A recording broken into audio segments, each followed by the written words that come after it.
నమస్కారం, నేను మీ doctor Chandrashekar Reddy, chairman Sri Ramachandra children's dental hospital.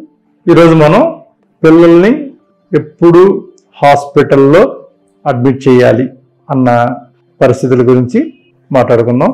రొటీన్గా మీరు డాక్టర్ దగ్గరికి పిల్లల్ని తీసుకెళ్ళినప్పుడు డాక్టర్ గారు కొన్ని లక్షణాలు బట్టి అప్పుడప్పుడు హాస్పిటల్లో ఉంచాలి అన్న సలహా మీకు ఇస్తుంటారు.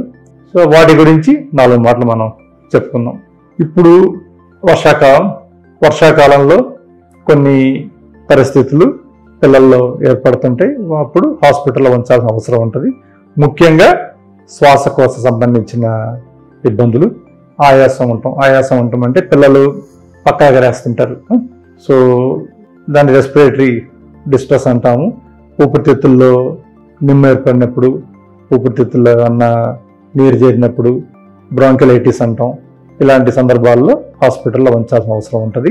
వాటి లక్షణాలు ఏంటంటే విపరీతమైన దగ్గు, జ్వరం, శ్వాస ఎక్కువగా పీల్చుకోవటం, ఇవన్నీ. ఇక తదుపరి ప్రాబ్లము ఈ వర్షాకాలంలో మనం చూసేది జీర్ణకోశ సంబంధించిన ప్రాబ్లమ్స్, ముఖ్యంగా వాంతులు, విరోచనాలు. సో నీరు కలుషితం అవుతుంటుంది కాబట్టి పిల్లల్లో వాంతులు, విరోచనాలు ఏర్పడవచ్చు. వాంతులు, విరోచనాలు ఏర్పడినప్పుడు పిల్లల్లో శరీరంలో నీటి శాతం తగ్గిపోయి వాళ్ళకి డీహైడ్రేషన్ అనే ప్రాబ్లం ఏర్పడుతుంటుంది. అది డాక్టర్ గారు దాన్ని క్లాసిఫై చేసుకుంటారు, మైల్డ్, మోడరేట్, సివియర్ అని చెప్పి. సో సివియర్ కేసుల్లో కంపల్సరీగా హాస్పిటల్ అడ్మిట్ అవ్వాల్సి ఉంటుంది. ఈ సివియర్ కేసుల లక్షణాలు ఏంటంటే శరీరంలో చర్మం ముడతబడిపోవటం, యూరిన్ అవుట్పుట్ తగ్గిపోవటం, కళ్ళు లోపలికి వెళ్ళిపోవటం, ఇలాంటి ఇబ్బందులు ఉన్నప్పుడు హాస్పిటల్లో ఉండడం అనేది మంచిది. ఇలా కాకుండా సీజనల్ ప్రాబ్లమ్స్ కాకుండా రొటీన్గా మనం అడ్మిట్ అవ్వాల్సిన పరిస్థితి ఎప్పుడు ఏర్పడుతుంటుందంటే ఫిట్స్ రావటం కానీ, జ్వరం ఉండొచ్చు, జ్వరం ఉండకపోవచ్చు. ఎప్పుడు ఫిట్స్ వచ్చినా ఒక 24 hours హాస్పిటల్లో అడ్మిట్ అవ్వడం అనేది పిల్లల ఆరోగ్యం పట్ల చాలా ముఖ్యమైన విషయం. అలాగే కాస్త ఈ గొంతులో కొన్ని సమస్యలు ఉంటాయి. లారింగోట్రిక్ బ్రాంకైటిస్ అంటాం.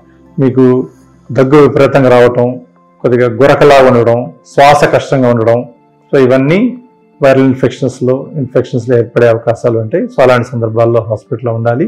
అలాగనే జాండీస్ ఏర్పడటం, ఈ వర్షాకాలంలో నీరు కలుషితం అవటం మూలంగా జాండీస్ వచ్చే అవకాశం ఉంటుంది. అలాంటి పిల్లల్ని కూడా హాస్పిటల్లో ఉంచాలి.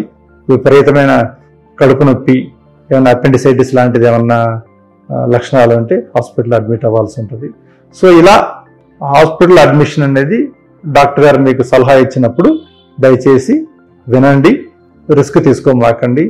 ఇలా రిస్క్ తీసుకొని చాలామంది అర్ధరాత్రి పూట చాలా సీరియస్ అయ్యి హాస్పిటల్కి వస్తుంటారు.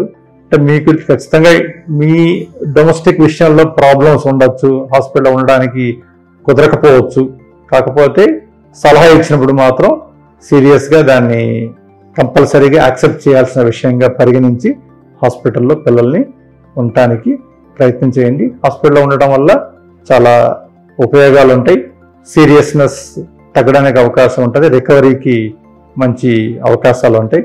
సో అందుకని డాక్టర్ గారి సలహాను పాటించి సలహా ఇచ్చినప్పుడు మాత్రం ఖచ్చితంగా ఉండటానికి ప్రయత్నం చేయండి. Thank you.